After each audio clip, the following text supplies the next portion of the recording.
What's going on, my fellow Kino Lords? So I just got out of a screening for The Holdovers, which is directed by Alexander Payne. The Holdovers is a film that I didn't hear anything about until honestly like a few weeks ago. My Discord server was kind of just going off about it and had nothing but great things to say about it. Um, even the name Alexander Payne didn't really ring a bell. But then after looking into his filmography, um, I've realized that I've heard of almost every film that he's ever made. I've only seen one of them. The only film that I've actually seen from Payne is Nebraska, and I thought that was a really good film. Um, but I haven't seen Election or uh, Downsizing or About Schmidt or any other fucking movie from him. Um, so with that being said, I didn't really know anything about this movie besides the fact that it's kind of like a holiday dramedy, and that's about it. Um, and after coming out of the film, I gotta say that it's a pretty damn good film. It's just a really cozy and wholesome and charming movie. This is a film that um, it doesn't. It's a really good conventional, normal type of film.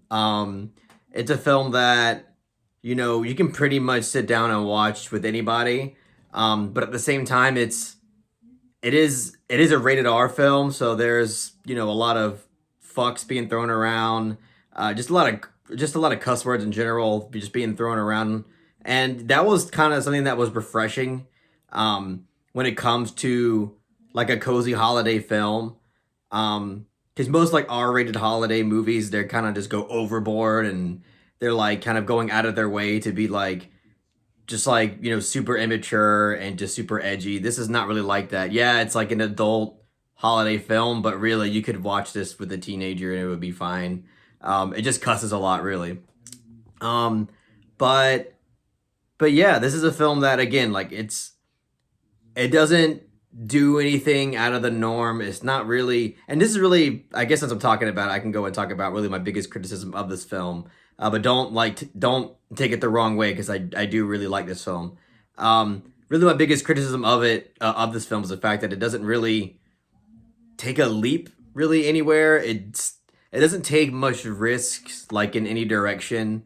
Um, it's a pretty safe film, but that's what I think it was meant to be. It's not trying to, really do anything that much different. I think it's just trying to um, deliver something that is touching and that is heartwarming for the holiday season, and something that is effective when it comes to the character interactions and the writing. I mean, in terms of plot and conflict, it's very similar to a lot of films that you've seen like this, where the teacher, which in this film is played by Paul Giamatti, is basically doesn't is very he's very disconnected with his students, and he's basically forced to be in the same building with them throughout the holidays. And obviously, like, what this film is going to do is, like, oh, throughout the film he actually starts to get to know him better, and he starts to see things in a different way, and vice versa. The student also gets to be enlightened in a way and learn something new, and they start to get close. But um yeah, so even though this film doesn't really, again, like, in terms of plot and conflict setting and everything like that, it's kind of what you expect. It doesn't really subvert you in any way. But that being said, like, it's still a very effective movie for what it set out to do. Pretty much everything that this film set out to do, it did it really, really well. You might get my cat Gigi meowing in the background. um, but like, it's in terms of characters and chemistry and performances, like, it's all really good. I mean, personally, Paul Giamatti is my favorite character and performance in the film. Paul Giamatti is just such a natural and believable actor. Whenever you see him on screen, especially in this film, it doesn't even look like he's trying.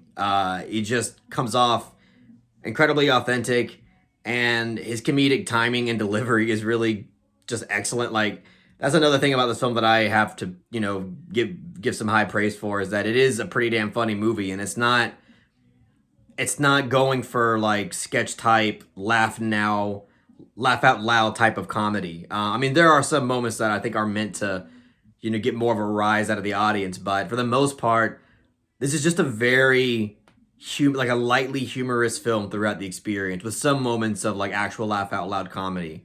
But that's what I really enjoyed about it, is that I didn't always feel the need, to kind of go for this big joke. It always just it really kept a consistent state of effective humor throughout the film, and I really enjoyed that.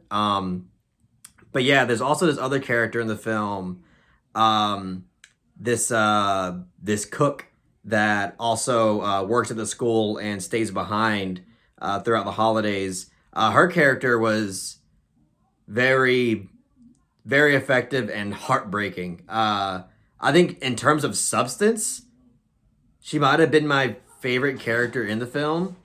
And that's kind of difficult to say because, again, I think Paul Giamatti and his connection to the student in this film, is effective, and there's a lot of substance there. But her character definitely hit me the most emotionally. There's a scene in this film that takes place at a Christmas Eve party, and that scene like almost brought tears out of me, just because the performance is really believable, and you feel, again, just the inner sorrow that this character is feeling at this particular moment.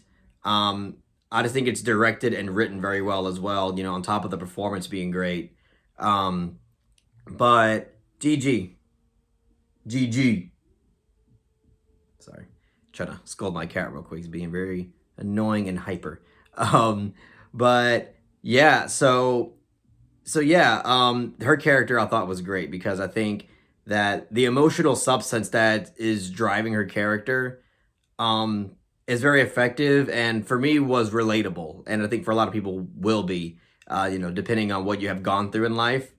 Um, but yeah, and again, like, it's just a very effective, cozy, warm blanket holiday type of film, and yeah, it's like not the most subversive film ever, and you could probably pick things apart and say, oh, here's a cliche, and here's a trope, and here's another cliche. Um, but all I know is that, again, I can't stress enough that what it sets out to do, it manages to do it well enough to where I'm not like rolling my eyes and constantly thinking about how this has been done before. For the most part, I'm watching it and I find myself invested into these characters and into the story and into how things are all going to play out and conclude. Um, so again, I have to give this film a lot of credit for being able to be engaging and effective without really having to do much different. Like, in a way, it's definitely a criticism, but in another way, I do kind of have to applaud it for being able to just be a simple and conventional film that's just really entertaining and fun to watch. So so yeah, I mean, I definitely recommend this film. Again, it's a really easy film to watch. So I mean, it's Christmas time, so I definitely think it's gonna like not like take much out of your day. You're not sacrificing much going out to see this film, and I do think it is worthy of your time. I think it does a lot of things effectively, and yeah, so I'll give this film a solid to strong 7 out of 10.